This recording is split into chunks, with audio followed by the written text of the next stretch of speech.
ଭାବରେ ଭିଜିଲେ ଭକ୍ତ ଓ ଭଗବାନ। ବଡ଼ଦାଣ୍ଡରେ ବଡ଼ ଜାତରେ ବଡ଼ ଠାକୁର ବଡ଼ ବେଶରେ 9 ଦିନ ପାଇଁ ରତ୍ନବେଦୀକୁ ଛାଡ଼ି ଜନ୍ମବେଦୀକୁ ଯାତ୍ରା କରିଛନ୍ତି।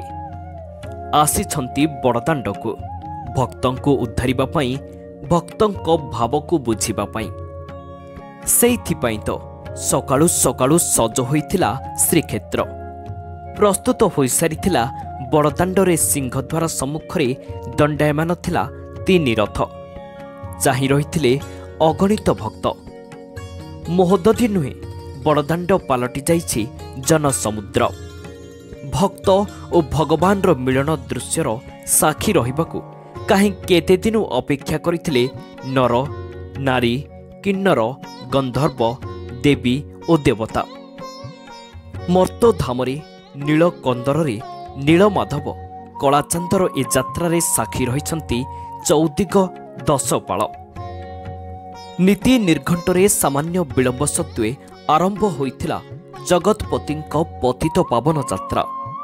ରଥତ୍ରୟ ପ୍ରତିଷ୍ଠା ନୀତି ସମ୍ପୂର୍ଣ୍ଣ ହେବା ପରେ ଆଧ୍ୟାତ୍ମିକ ପରିବେଶ ମଧ୍ୟରେ 3 ରଥରେ ସ୍ଥାପନା ହୋଇଥିଲା ଧ୍ୱଜା ଓ କଳସ। ଏହା ପରେ ପରେ ଆରମ୍ଭ ହୋଇଥିଲା ବିଶ୍ୱ ନିୟନ୍ତାଙ୍କ ଦିବ୍ୟ ପହଣ୍ଡି ନୀତି।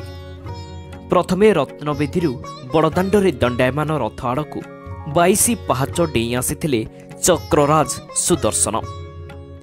ଚକ୍ରରାଜ ଶ୍ରୀ ସୁଦର୍ଶନଙ୍କ ପହଣ୍ଡିର ଅପୂର୍ବ ଦୃଶ୍ୟ ଦେଖି ପୁଲକିତ ହୋଇଥିଲେ ଭକ୍ତଗଣ। ପରେ ପରେ ଶ୍ରୀମସ୍ତକରେ ଟାହିଆ ପିନ୍ଧି ବଡ଼ ଠାକୁର ଶ୍ରୀ ବଳଭଦ୍ର ଧାଡ଼ି ପହଣ୍ଡିରେ ତାଳଧ୍ୱଜ ରଥକୁ ବିଜେ କରୁଥିବାର ସୁନ୍ଦର ଦୃଶ୍ୟ ଥିଲା ବେଶ୍ ମନ୍ତ୍ରମୁଗ୍ଧକର। ଦେବୀ ସୁଭଦ୍ରା ଧାଡ଼ି ପହଣ୍ଡିରେ ଦର୍ପଦଳନ ରଥକୁ ବିଜେ କରୁଥିବାର ମନଲୋଭା ଦୃଶ୍ୟ କିଏ ବା ଭୁଲିପାରିବ? ହଳଦୀ ମୁହିଁ କାଳିଆ ଚାନ୍ଦର ଗେହ୍ଲା ଭଉଣୀ ସେବାୟତଙ୍କ ଦ୍ୱାରା ବଡ଼ ଦେଉଳରୁ ଆସିଥିଲେ ଦେବଦଳନ ବା ଦର୍ପଦଳନ ରଥକୁ।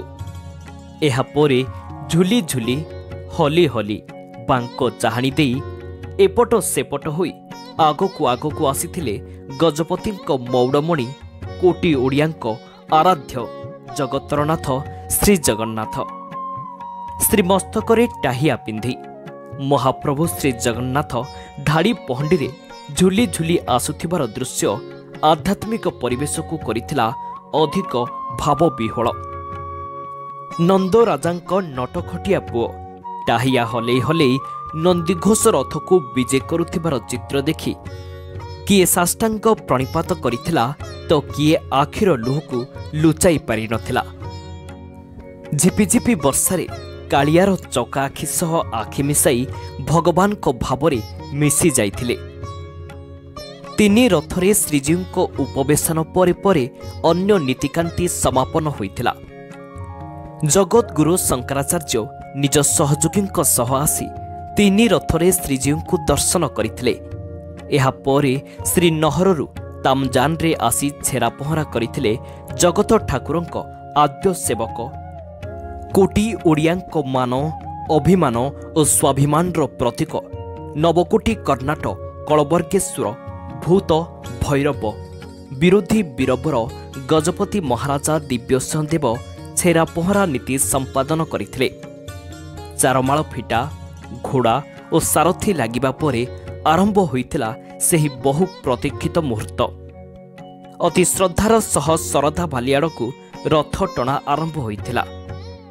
ଆସନ୍ତାକାଲିଠୁ ଜନ୍ମବେଦୀରୁ ଭକ୍ତଜନଙ୍କୁ ଦର୍ଶନ ଦେବେ ଶ୍ରୀଜୀଉ। ବ୍ୟୁରୋ ରିପୋର୍ଟ, ଓଡ଼ିଶା ନ୍ୟୁଜ୍ ନାଉ।